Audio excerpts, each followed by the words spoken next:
Bonjour à tous, je sais, je suis très en retard, mais j'avais quand même envie de participer à l'hiver palestinien qui a eu lieu en novembre et décembre dernier. Donc c'était un challenge littéraire proposé par Antasthesia. J'espère d'ailleurs qu'elle ne m'en voudra pas trop d'avoir dépassé la date limite, mais ça me tenait vraiment à cœur de participer à ce challenge. Donc aujourd'hui, je vais vous parler de quelques auteurs palestiniens ou alors d'auteurs qui se sont intéressés au conflit israélo-palestinien. Donc je vais lire en janvier et en février et on fera le point fin février. Donc vraiment désolée pour ce retard, mais je suis complètement débordée, que ce soit au niveau du travail ou au niveau de mon planning de lecture. Donc je vais faire mon maximum pour lire le plus de livres possible lors de ce challenge. Mais là encore, je ne vous promets rien parce que je suis vraiment complètement dépassée. On ne perd pas de temps, voici ma sélection pour ce challenge. Je reviens de l'Institut du monde arabe, j'ai assisté à une belle exposition et je suis aussi passée à la librairie, donc magnifique librairie. Si vous avez l'occasion d'y aller, n'hésitez surtout pas. Il y a beaucoup de choix, ça avait l'air très intéressant. Malheureusement, j'ai pas pu rester longtemps. La personne avec qui j'étais m'a un peu pressée, mais il a eu raison parce que sinon j'aurais cassé ma tirelire. Donc j'ai pu prendre 2 livres très rapidement. Mais voilà, je reste un petit peu sur ma faim et voilà, je vais vous proposer d'autres livres après par la suite. J'ai donc pris La Cigogne d'Akram Musalam, c'est un journaliste né en 1972. Il va être question d'un petit garçon dans ce bouquin, mais je n'en sais pas plus que ça. Et bien sûr un détail mineur d'Adania Chibli, dans lequel il va être question d'un viol, puis d'un meurtre d'une jeune palestinienne. Donc c'est un livre qui m'intrigue beaucoup et j'ai vraiment hâte de m'y plonger. Dans une autre librairie, j'ai acheté ce livre d'Eta Froum, une autrice palestinienne mais qui vit à Brooklyn, Le silence d'Isra. Donc on va y suivre une jeune fille qui va être mariée de force. Elle vit en Palestine mais elle va devoir suivre son futur époux à Brooklyn. Et là, ça va être un chamboulement total dans sa vie.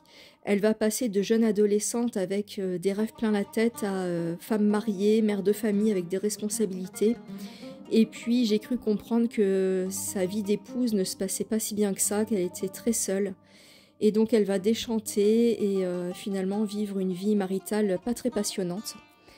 Donc voilà pour ce livre, Le silence d'Isra, ça a l'air pas mal.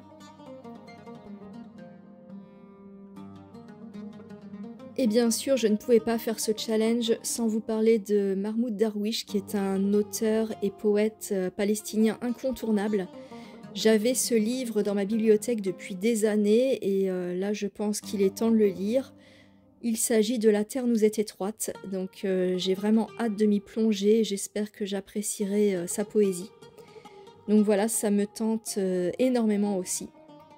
J'ai vraiment hâte de découvrir ce grand auteur. Alors je suis très déçue parce qu'il y avait absolument un livre dont je voulais vous parler aujourd'hui, mais je ne l'ai pas trouvé, il n'est plus édité, donc ma seule chance de le trouver, ce sont les bouquinistes, donc on va aller voir, et je croise les doigts, j'espère qu'on va le trouver.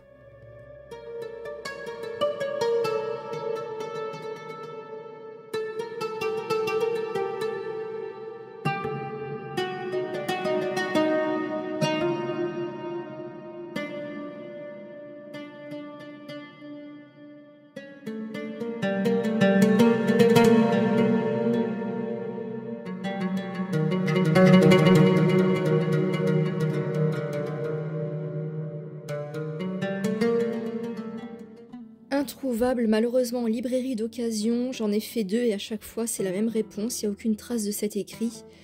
Donc il s'agissait de 4 heures à Shatila de Jean Genet, un texte politique très engagé qui revient sur un massacre perpétré au Liban.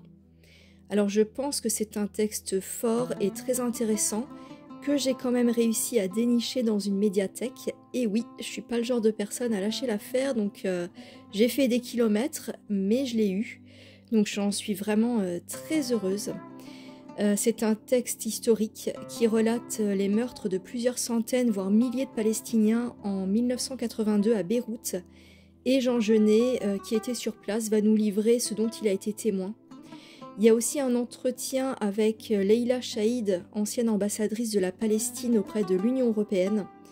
Donc j'ai vraiment hâte de découvrir ce bouquin, de voir un petit peu tout ce dont Jean Genet a été témoin. Et vraiment, je suis très heureuse d'avoir pu mettre la main sur ce livre. Et j'ai hâte de vous en parler. J'en ai profité pour emprunter 3 autres livres, donc il y en a 2 de Mahmoud Darwish. Il y a tout d'abord Une mémoire pour l'oubli, qui va justement nous parler d'un jour d'août 1982 à Beyrouth, quand les troupes israéliennes ont envahi la ville. Donc ça va venir compléter le texte de Jean Genet, et il va être aussi question d'amour dans ce livre, donc sur fond de guerre. Et le deuxième, c'est Présente absence, qui est son avant-dernier livre, publié en 2006. Ça a l'air très original puisque c'est un homme qui s'écrit à lui-même en mettant en avant les moments clés de sa vie. Donc ça a l'air plutôt pas mal. Et enfin le dernier livre, c'est Apeirogon ou Apeirogon de Colum McCann, qui est un auteur irlandais. C'est la rencontre plutôt improbable entre un Israélien et un Palestinien qui ont tous les deux perdu une fille, donc ils ont un point commun, et leurs destins vont se trouver mêlés. Ils vont partager la même douleur et se battre pour la paix. Donc c'est une brique. J'espère que je vais avoir le temps de la lire, mais je ne vous promets rien, je vais vraiment faire mon maximum. Mais ça va vraiment être un challenge pour moi de lire tout ça avant fin février. Je vais vraiment me donner à fond, mais voilà, j'espère que je vais relever le défi. Ça va être très compliqué parce que je suis en ce moment vraiment débordée, mais je vais faire de mon mieux et on se retrouve dans 1 mois et demi pour parler de tout ça. À très vite, je vous souhaite de belles lectures.